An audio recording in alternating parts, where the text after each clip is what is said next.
तो फाइनली आप सभी आंगनबाड़ी कार्यकर्ताओं का, सेविकाओं, सहायिकाओं का एक बहुत ही इन्फॉर्मेटिव और बहुत ही यूजफुल वीडियो पर स्वागत है। वीडियो में आगे बढ़ने से पहले मैं आप लोगों से रिक्वेस्ट करूंगा, जो भी लोग वीडियो देख रहे हैं चैनल को अभी तक सब्सक्राइब नहीं किया तो सब्सक्राइब करके बेल आइकन जरूर प्रेस कर लीजिएगा। यहाँ भी आपको महत्वपूर्ण जानकारी हमेशा देखने को मिलती रहेंगी। हम बात करेंगे आंगनबाड़ी केंद्रों पर अभी तक जो टीएचआर वितरण या पोषाहार वितरण करने के लिए जो राशि का आवंटन होता था, उसमें बड़ा बदलाव कर दिया गया है और किस केंद्र पर कितना पैसा जाएगा और उसका हिसाब किताब क्या रहेगा और ये अमाउंट जो है वो किस हिसाब से जा रहा है, इसके संबंध में एक परियोजना से लिस्ट जारी हुई है।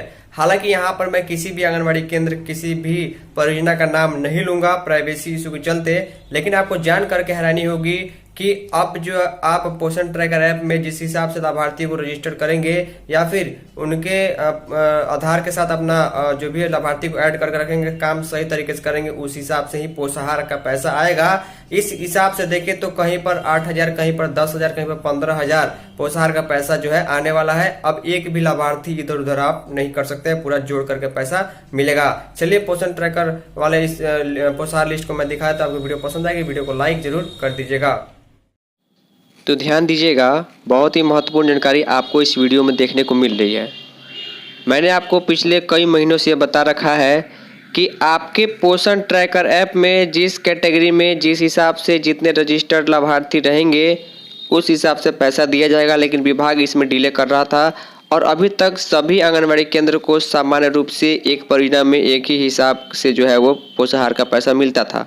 लेकिन अब जो है अप्रैल महीने से ही, यानी इसी महीने से कई परियोजनाओं में हिसाब बदल चुका है और वहाँ पर सिर्फ उतना ही पैसा भेजा जा रहा है जितने कैटेगरी में जिस प्रकार के लाभार्थी उनके यहाँ ऐड है, वेरीफाइड है।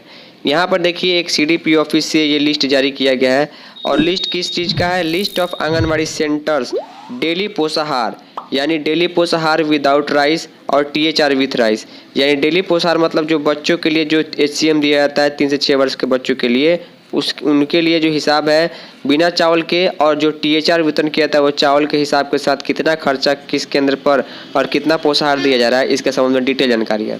मैं चाहूँगा कि आप लोग इस वीडियो को लाइक जरूर कीजिए, क्योंकि इसके संबंध में मेन चैनल पर मैंने वीडियो आपको बनाई थी, तो कई लोगों को यहाँ पर अमाउंट नहीं दिखाया, तो यहाँ पर आपका अमाउंट देखकर ही समझ में आ जाएगा कि आपके बगल के केंद्र की ही सेविका को पैसा जो है, मान लीजिए टीएचआर का 20,000 मिल जाएगा, लेकिन आपको 8,000, 12,000, 10,000 ही मिलेगा, क्योंकि जितने लाभार्थी रहेंगे उतना ही गिन करके हिसाब पूरा दिया जाएगा और आपको उसको हर हाल में वितरित करना होगा। तो वीडियो को शेयर और उम्मीद करूंगा वीडियो को आप लोग लाइक जरूर कीजिएगा। यहाँ पर देखिए नेम ऑफ आंगनबाड़ी एंड विकास समिति। अब यहाँ पर मैंने किसी भी आंगनबाड़ी केंद्र का नाम नहीं दिखाया हुआ है और उस केंद्र के परियोजना का एड्रेस भी नहीं दिखाया हुआ है, क्योंकि इससे कोई मतलब नहीं बनता है प्राइवेसी इशू के चलते।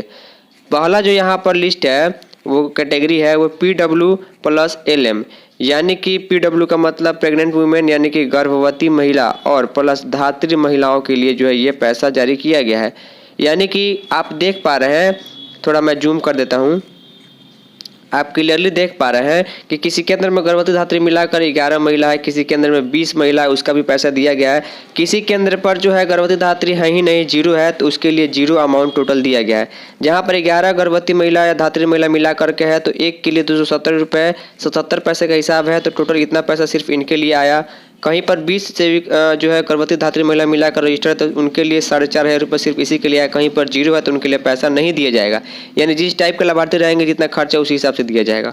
दूसरा कैटेगरी आता है MAM। MAM का ये होता है मॉडरेट एक्यूट माल न्यूट्रिशन, यानी कि मॉडरेट का मतलब जो बच्चे बहुत ज़्यादा बीमार नहीं है लेकिन बीमार है, तो सिर्फ कुपोषित इनको बोला जाता है। तो यहाँ पर देख पा रहे हैं कुपोषित बच्चे 35 है, किसी केंद्र पर 29 है, किसी केंद्र पर 42 बच्चे कुपोषित है, किसी केंद्र पर जो है मात्र 2 बच्चे कुपोषित है। तो जितने का हिसाब रहेगा एक बच्चे का 185 रुपये जोड़ करके देखिए, कहीं पर कम कहीं पर ज़्यादा है। इसी कारण पोषाहार का पैसा जो है कम ज़्यादा अब मिलेगा, बहुत जल्द आपके यहाँ भी लागू होगा। SAM कैटेगरी में, यानी कि सीवियर एक्यूट माल न्यूट्रिशन, यानी कि अति कुपोषित बच्चा जो है अगर आपके केंद्र पर जो है पोषण ट्रैकर ऐप में दिखा रहा है, देखिए कहीं पर 4 बच्चा है, कहीं पर 0 है। जहाँ पर 0 बच्चा उसके लिए पैसा नहीं आएगा, जहाँ पर 4 बच्चा अति कुपोषित है उसके लिए पैसा आएगा। और बाकी यहाँ पर प्री स्कूल एजुकेशन के लिए आपको मालूम है, स्कूल पूर्व शिक्षा के लिए 3 से 6 वर्ष के बच्चे के लिए जिनको डेली अटेंडेंस बनाया जाता है, पढ़ाया जाता है, खिलाया जाता है, 40 बच्चे होने चाहिए। इसके हिसाब से सबको बराबर पैसा और एक्स्ट्रा 400 जोड़ करके अब यहाँ पर आपको देखने पर चीज़ें समझ में आएंगी किसी केंद्र पर जो है 15,000 रुपये आया है, किसी केंद्र पर 17,000 भी आया हुआ है, किसी केंद्र पर 10,000 आया हुआ है, किसी केंद्र पर मात्र 8,000 रुपये भी आया हुआ है, किसी केंद्र पर 9,000 रुपये भी आया हुआ है, कहीं पर 18,000 रुपये भी पोषाहार का आया हुआ है। क्यों आया हुआ है? लाभार्थी की संख्या और कैटेगरी के हिसाब से जो है अब जोड़ करके पैसा दिया जा रहा है। उम्मीद करूँगा चीज़ें आपको समझ में आ गई होंगी। हो सकता है आपके यहाँ अभी तक नहीं मिला, अगले महीने से आपके यहाँ भी जो है कहीं ना कहीं ये चीज़ें लागू होंगी। तो जितने लाभार्थी जिस कैटेगरी में रहेंगे उस हिसाब से ही पैसा मिलेगा।